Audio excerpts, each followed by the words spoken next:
Jake Sully est un vétéran de guerre handicapé qui mène une vie monotone aux États-Unis. Sa routine quotidienne consiste à regretter ses choix de vie, à se battre dans les bars et à se remémorer ses jours de gloire passés. Mais il est loin de se douter que sa vie est sur le point de basculer. Un jour, des fonctionnaires lui annoncent que son frère jumeau, Tom, a été assassiné. Jake est dévasté par cette nouvelle, mais les officiels veulent l'engager pour terminer le travail inachevé de son frère. Il se trouve que Tom avait l'intention d'enquêter sur une planète récemment découverte, appelée Pandora, qui semble abriter la vie comme la Terre. Jake réfléchit à la proposition pendant un moment, mais lorsque les fonctionnaires mentionnent qu'il sera payé en millions, il accepte immédiatement. Ensuite, il est plongé dans un cryo-sommeil de 6 ans pour se préparer à la mission. Lorsqu'il se réveille, il se retrouve avec plusieurs autres passagers en route pour Pandora. Jake a reçu cette chance spéciale car lui et son frère ont une compatibilité génétique parfaite. Dans la scène suivante, Jake et le reste de l'équipage sont transportés vers Pandora dans une navette. On leur demande de porter des masques respiratoires complets, car l'atmosphère de la planète est trop toxique pour que les humains y survivent. 20 secondes d'exposition suffisent à les tuer en 4 minutes. Après avoir atterri sur la mystérieuse planète, Jake se rend immédiatement à un briefing militaire où le colonel Miles Carich s'adresse aux soldats rassemblés et à plusieurs civils qui les accompagnent. Il les informe de l'existence du peuple indigène de Pandora, les Na'vi, et ajoute que s'ils veulent survivre, ils doivent se conformer aux lois en vigueur ici. Plus tard, Jake visite un centre de recherche où il rencontre le biologiste Norm Spellman. Celui-ci lui donne le premier aperçu de son propre avatar programmé. On lui explique alors que si un humain se connecte à son avatar, qui est un hybride Na'vi génétiquement modifié, il peut se fondre dans la planète Pandora et agir comme les Na'vi. Ensuite, alors que Jake et Norm entrent dans le département scientifique, la responsable scientifique du programme, le docteur Grace Augustine, se réveille dans une capsule spécialement conçue pour la connecter à son avatar. Norm tente de la présenter à Jake, mais elle semble en colère et quitte la pièce en trombe. Grace affronte alors le commandant de la base et un représentant de l'administration du développement des ressources, Parker Selfridge. La RDA est une société qui s'occupe de tous les militaires et autres employés stationnés sur la colonie. Elle tente de convaincre Parker que Jake est inutile car il n'a pas de jambes fonctionnelles et n'est pas un scientifique. Cependant, Parker répond que Jake est la seule personne à posséder des gènes comme ceux de son frère, Tom, ce qui est essentiel pour déclencher son avatar. Le lendemain matin, Jake et Norm sont connectés à leurs avatars dans le laboratoire. Peu après, l'avatar de Jake se réveille dans une autre pièce. Étonnamment, il peut maintenant bouger ses jambes et se déplacer, ce qu'il n'a pas fait depuis des années. Fou de joie, il ignore les ordres de ses médecins et court vers la zone de loisirs où plusieurs autres avatars font du sport et s'amusent. Plus tard, lorsque l'avatar de Jake dort, le lien est rompu et il se réveille sous sa forme humaine. Il rencontre ensuite le colonel et entame une conversation. Jake s'enquiert du véritable objectif de leur visite sur cette planète, et le colonel finit par lui révéler la vérité. Apparemment, Pandora abrite une roche extrêmement rare, l'unobtainium, qui vaut des milliards sur Terre. Les meilleures et les plus grandes roches d'unobtainium se trouvent à l'intérieur de la communauté dans laquelle le peuple Na'vi réside. Mais comme ils ne veulent pas voir leur terre envahie par les humains, Jake devra les convaincre de partir. Le colonel mentionne que Jake a 3 mois pour se fondre parfaitement dans le peuple Na'vi et est persuadé de trouver une autre maison. Si la mission est réussie, Jake recevra une nouvelle paire de jambes. Cependant, au bout de 3 mois, si le peuple Na'vi refuse toujours de déménager, une équipe militaire sera déployée, ce qui risque d'anéantir toute la race. Le lendemain, Jake se connecte à son avatar et survole la surface de Pandora aux côtés de Grace, Norm et quelques autres. Rapidement, ils atterrissent à un endroit et commencent à collecter des échantillons de flore. Mais Jake, qui ne connaît pas cet environnement inhabituel, est désorienté et tombe sur un champ de fleurs. À ce moment-là, un animal étrange, un thanator, qui ressemble à une panthère, arrive par derrière et poursuit Jake, l'isolant de ses compagnons. Heureusement, il parvient à se sauver en plongeant dans une chute d'eau, alors que le thanator rugit au-dessus de lui. L'équipe de Jake le recherche pendant un certain temps, mais elle s'en va dès que la nuit tombe. La nuit, ayant perdu toutes ses armes, Jake peut être vu en train d'aiguiser un long bâton pour en faire une lance. Pendant ce temps, une femme Na'vi l'observe d'en haut. Elle s'apprête à lui tirer une flèche, mais s'arrête lorsqu'une entité mystérieuse et lumineuse se pose sur son arc. Au même moment, un groupe de loups vipères attaque Jake. Cette fois, il semble qu'il ait trouvé la mort, mais la femelle Na'vi lui vient étonnamment en aide et chasse les loups. Toutefois, Elle n'est pas satisfaite de Jake et lui ordonne de retourner à sa place. Elle se prépare alors à partir, mais Jake commence à la suivre. Il lui demande également de lui enseigner les techniques de survie. Au début, la Na'vi refuse de l'aider, mais lorsque plusieurs des mystérieuses entités lumineuses apparues plus tôt se posent sur le corps de Jake, elle est impressionnée et l'emmène chez elle, à Omatikayan. Elle se présente également comme Neytiri.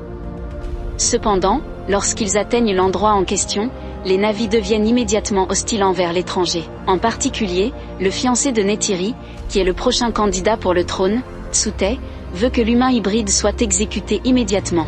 Cependant, Neytiri les arrête et amène Jake à ses parents, qui sont aussi le roi et la reine de la tribu. Jake leur explique qu'il est un combattant et que son but est d'apprendre leur culture et leurs traditions. Lorsque la reine entend cela, elle lui pique la poitrine et lèche son sang. Elle en déduit alors qu'il a un esprit pur, et demande à Neytiri d'être son professeur et de l'aider. Après un rassemblement rituel, Jake est amené dans son lit qui l'entoure comme un cocon. Alors qu'il s'endort, l'humain Jake est réveillé dans la chambre. Au matin, il partage son expérience irréelle avec tous les scientifiques, y compris Grace. Mais une fois encore, le colonel lui rappelle qu'il n'a que 3 mois pour accomplir sa mission. La scène suivante montre Jake, en humain, en train de raconter ses expériences par le biais d'un journal vidéo qu'il enregistre après chaque journée d'activité. Il raconte que son avatar est occupé à s'entraîner avec Neytiri. Un jour, elle lui demande de choisir un scone, un animal à l'apparence étrange, pour sa monture. Au début, il est sceptique à l'idée, mais après avoir beaucoup insisté, il en choisit un, et attache sa queue neuronale à son antenne. Il apprend alors à diriger le scone et prend plaisir à le chevaucher. Plus tard, Jake l'humain informe le colonel et Parker de l'énorme Omtri d'habitation, la résidence des Na'vi, et d'un important gisement d'unobtainium situé en dessous. Le colonel y voit une opportunité de détruire l'arbre, mais Jake demande à être autorisé à négocier avec les Na'vi et à les convaincre de partir. Pendant ce temps, Grace apprend que Jake est manipulé et le transfère dans les montagnes de l'Alléluia, un endroit isolé composé d'énormes îles flottantes qui sont sacrées pour les Na'vi. Il s'avère qu'elle est sur Pandora uniquement pour faire des recherches sur l'endroit et qu'elle ne veut rien avoir à faire avec les roches du Noptanium. Un jour, alors que Jake et Neytiri volent sur leur scone, ils sont subitement poursuivis par un Toruk, un monstre des montagnes aux couleurs vives qui déteste tout ce qui vole. Heureusement, ils parviennent à s'échapper vers l'Omtri et Neytiri montre à Jake les restes d'un ancien Toruk. Elle révèle que la dernière personne à avoir chevauché un Toruk est son arrière-grand-père, qu'il a fait pour rassembler les 5 tribus Na'vi pendant une période difficile. Neytiri ajoute que depuis des décennies, personne n'a même osé monter un Toruk. Au fil des jours, la tribu Na'vi commence enfin à accepter Jake comme l'un des leurs, et organise même une cérémonie en son honneur. Après la cérémonie, Neytiri l'emmène dans un lieu de prière où ils utilisent les terminaisons nerveuses au bout de leurs longs cheveux pour établir une connexion avec un arbre. Neytiri l'informe qu'il peut maintenant choisir une femme comme épouse. Jake réfléchit un moment et révèle qu'il veut l'épouser. Neytiri est visiblement stupéfaite, mais elle accepte la proposition et les deux s'embrassent. Après cela, le nouveau couple passe la nuit ensemble sous l'arbre et Jake reprend conscience dans le laboratoire. Au matin, Neytiri se réveille avec des arbres qui tombent et remarque plusieurs bulldozers qui détruisent l'endroit. Elle réalise qu'ils sont attaqués et fait de son mieux pour mettre Jake en sécurité.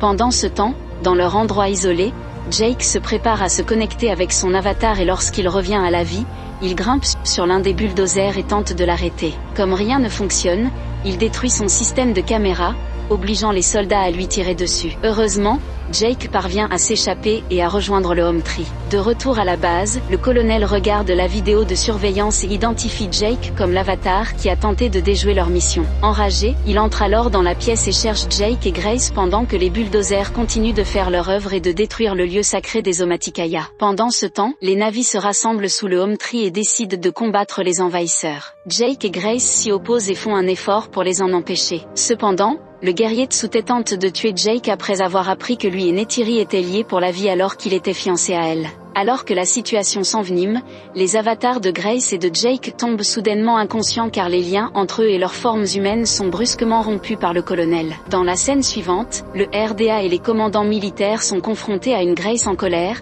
qui leur révèle que les Na'vi peuvent accéder à un réseau constitué d'arbres de Pandore qui possèdent plus de connexions neurologiques que le cerveau humain. Elle et Jake déclarent ensuite que les Na'vi ne quitteront jamais leur lieu de vie, le Omtri.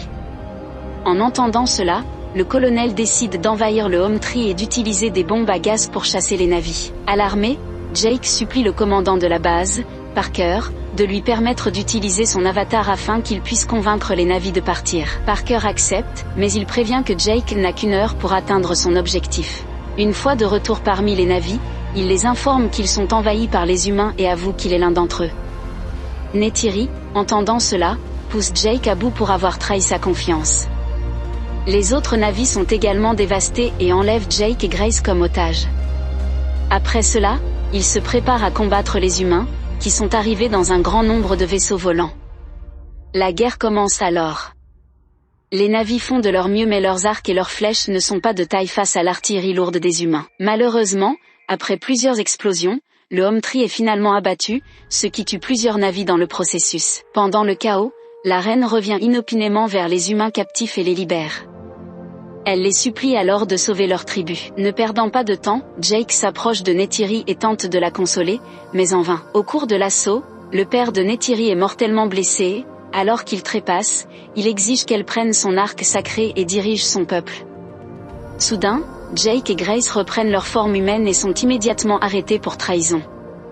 Norm est également appréhendé pour avoir tenté d'empêcher les troupes d'éteindre leurs formes avatars. Pendant ce temps, les navires restants se regroupent à l'Arbre des âmes. De retour à la base, Jake et ses amis sont secrètement libérés par le pilote de leur équipe, Trudy. Il s'envole alors dans son vaisseau spatial, et tente de rejoindre les navires. Malheureusement, en cours de route, le diabolique colonel les remarque et tire sur le vaisseau spatial. Grace est gravement blessée et il lui reste peu de temps avant de se vider de son sang. Après un certain temps, le groupe atteint les montagnes flottantes, où Jake saute dans une capsule et se réveille sous la forme de son avatar. Sachant que les navires ne l'accepteront pas, il fait alors le choix audacieux de faire appel à son scorn et de partir en mission pour localiser le Toruk. Sa stratégie est simple mais peut facilement entraîner sa mort. Jake s'approche alors lentement du dangereux Toruk par le haut et saute sur son dos.